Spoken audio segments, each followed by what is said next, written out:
Morty, right? I don't. This is a prose poem, so it doesn't rhyme as much, but it is a prose poem. So, okay, it's called Once Upon Morty. 1. Morty walks into a bar.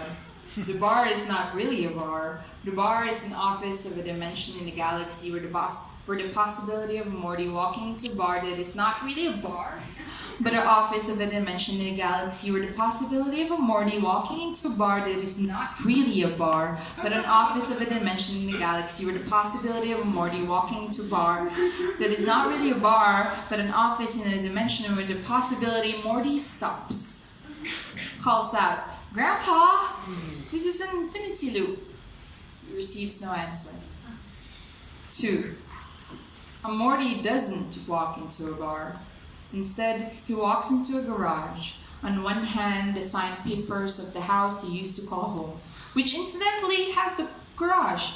It has been 30 years. There are whips of gray popping at the temples of his light brown head. The place is still a mess that it was 20 years before, when he unscrewed every board and unhinged all the doors of this space, this lab. For the 10th time that day, he positions and repositions the dead flies on top of the work table. Still, nothing happens. 3. A Morty walks into a bar. An actual bar.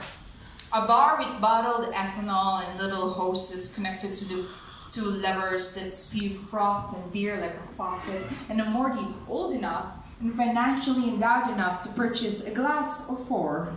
A tall brunette also walks into a bar, and pleasant enough, Morty says hello to her. She says hello back. He is surprised, so he giggles. She finds this amusing, so she smiles. For a moment, he thinks he can be happy. For a moment, he thinks he can be normal.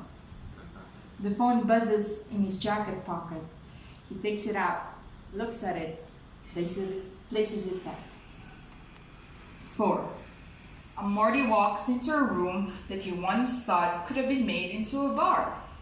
Instead, the walls are covered with light blue wallpaper and painted with little yellow, pink, orange butterflies, not his idea. He walks towards the window and bends over a very small bed. He reaches in and takes the slightly damp miniature finger of his daughter. He gazes outside, imagines how he would have felt knowing he's now a great-grandpa, wonders if she too would have been part of the adventures. His wife would go mad, he's sure. He chuckles and sighs. Outside, against the obsidian curtain of the sky, a singular star twinkles. 5. A Morty walks out of a bar. He smells of whiskey and vomit. Even in this haze, he understands that his gut can never take as much as his grandpa had, no matter how much he tries, and he tried.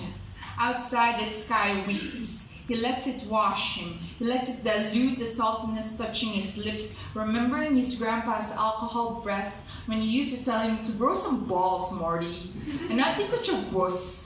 He tries. Right now, he tries. In slow, heavy steps, he finally walks to the direction of the hospital. Between the thunderclaps and the downpour, no one can hear him cry. 6. A Morty walks into a Morty. That Morty walks into another Morty.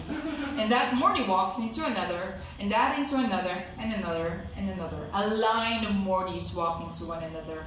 At the end of the line, the Mortys stand by an orange riverbank. The water is green, the sky is yellow. An ornate wooden boat put together by carpenter Mortys, with the help of the Viking Mortys, is pushed into the river.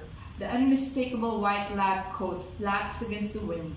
Archer Morty shoots a flaming arrow. It hits the boat ablaze. Against the lavender sunset, it grows red and burns methane.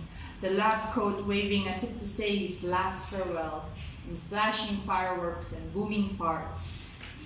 Just the way they all imagined he would want it to be. 7. A Morty walks into a bar. All he wants is a drink, any drink, but the bar is empty.